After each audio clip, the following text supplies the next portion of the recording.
Alright, ladies and gentlemen, it's time to move on to the final challenge of Mega Man 1. Dr. Wily. Worth a whole bunch of points. Because when you're a mad doctor, you better be worth a lot of points. Never have wiggly eyebrows in a flying saucer looked more threatening. So here we go, welcome to Dr. Wily's Fortress. A stage that is a bit of a mixed bag of all the things you've encountered in the game so far, including enemies that do a lot of damage. This first room here, you basically kind of want to try to get through it as quick as you possibly can and get away from those guys so you stop taking hits. So, Dr. Wily's Fortress here is pretty heavily reliant on weapon usage. And if you don't know all the ins and outs of these weapons, like if you're a first-time player, I can see where this can be a problem. Because, for example, you need to know you can freeze the fire bars here to get through that section. And if you don't, you'd have to use the magnet beam or pull off some really tricky jumps that I don't think are possible. Basically, in order to successfully get through the fortress here, you kinda need to know a lot of the ins and outs of this game that first-time players might not be totally aware of. And my fire shield just kinda glitched out there for a second. That was interesting. For example,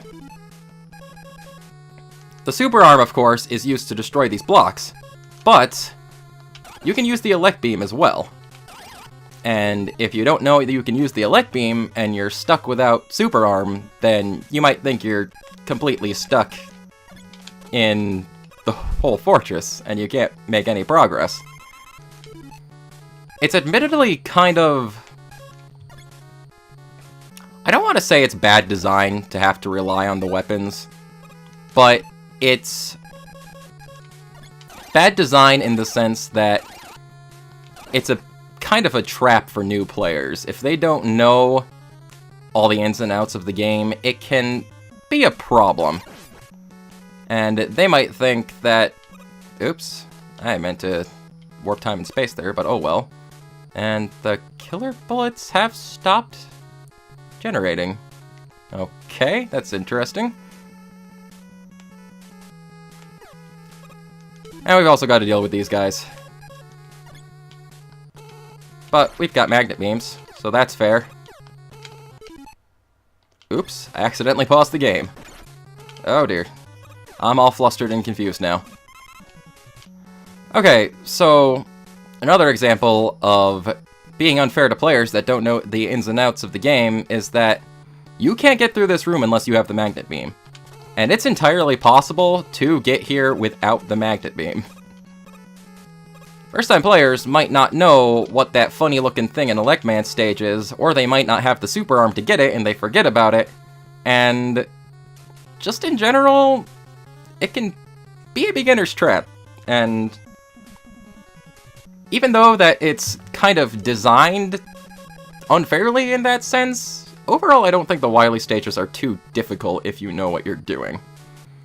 Speaking of knowing what you're doing, we're gonna go and fight the next boss of the game, the first Wily stage boss. Everybody, meet the Yellow Devil. And his attack pattern that I am very bad at dodging and remembering. Now, what you may notice here is that Mega Man 1 has a secondary pause feature. One that pauses the game without bringing up the main menu. And in Mega Man 1, there's a certain thing called after damage invincibility. It's a common thing in video games, of course. But there's a glitch associated with the secondary pause feature in this game, where if you're paused for a certain amount of time, the invincibility on enemies taking damage resets. So, if you pause and unpause quickly, Yellow Devil here continues to take hits from one Thunder Beam. Have to do a second round here. Here's hoping I survive. Ah, that's that one section.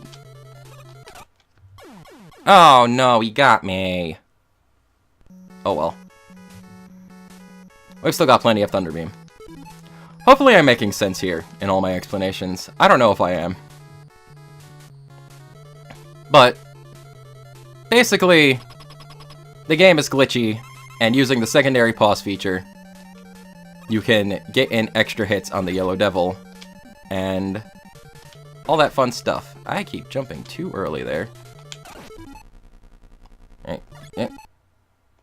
Yep, yep. Yep. Yep. Okay, one more round. Some of you might think that it's kind of cheesy that I'm abusing a glitch for this fight. But I know I have done this fight legit beforehand. I am like 93% sure that I have done this fight without abusing the glitch. But the problem is, I am not nearly that patient to do it without the glitch. So it's kind of a jerk move to abuse a glitch to beat a boss, but I'm pretty sure that's how most people fight the Yellow Devil. But either way, that's the first stage of Wily's Fortress done. We're going to be moving on to the next stage in a moment here, but like before, we're going to take some pauses between stages, and I'll see you in a moment.